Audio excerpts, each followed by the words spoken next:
Okay, നമ്മൾ ഈ രാവിലെ വണ്ടി തള്ളി എങ്ങോട്ടാ പോകണമെന്ന് വെച്ചാൽ നമുക്ക് ഈരാറ്റുപേട്ട എന്നൊരു പണിയുണ്ട്, അതിനുവേണ്ടി പോവാണ്. അതിന്റെ മുന്നേ നമുക്ക് കിട്ടിയ പണിയാണ് ഈ വണ്ടി തള്ളേണ്ട പണി.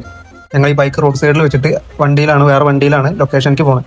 ഏകദേശം 7:30 എത്തണം. ഞങ്ങൾ എവിടെ എത്തുമ്പോൾ 7:30 7:45 അപ്പോൾ ഞങ്ങൾ ഇത്രയും നേരമായിട്ടും ഞങ്ങൾക്ക് വരാനുള്ള വണ്ടി കാത്തിക്കണം. വണ്ടി കാത്തിരുന്ന് ബോറടിച്ചു.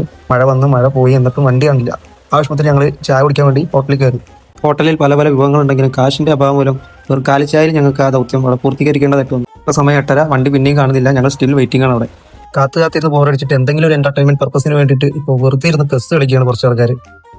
ചെസ് കളി കഴിഞ്ഞു, സ്റ്റിൽ വണ്ടി പിന്നെയും കാണില്ല. ടൈം ഏകദേശം 9:30 10 മണി. സമയം പോകാത്തതുകൊണ്ട് തന്നെ വേറെ ഹോട്ടലിൽ കയറിയിട്ട് ചായക്ക് പറഞ്ഞ കറക്റ്റ് ടൈമിലാണ് ഞങ്ങൾ വണ്ടി കൊടുക്കുന്നത്. വണ്ടി കണ്ടപാടെ ചാടി പിടിച്ച് വണ്ടി കയറി പോണ വഴിക്ക് കുറച്ച് ഷെയറിന്റെ സാധനങ്ങൾ കൊടുക്കാണ്ട് അതും തട്ടി ടുക്കി കയറ്റി പോകുന്ന വഴിക്ക് ഏകദേശം 12 മണി 12:30 ഞങ്ങൾ ബ്രേക്ക്ഫാസ്റ്റ് ആയിട്ടുള്ള മസാല ദോശ കഴിക്കുകയാണ്. മസാല ദോശയെ പറ്റി കൂടുതൽ പറയുന്നില്ല. മറ്റവന്മാരെ ലോഡ് കൊണ്ടുപോകുന്ന വണ്ടി തട്ടിയിട്ട് ഞങ്ങൾക്ക് കാറിൽ സുഖമായിട്ട് പോകാമെന്ന് വിചാരിച്ചിരിക്കുമ്പോൾ ഇങ്ങനത്തെ ഒരു പണി കിട്ടിയത്.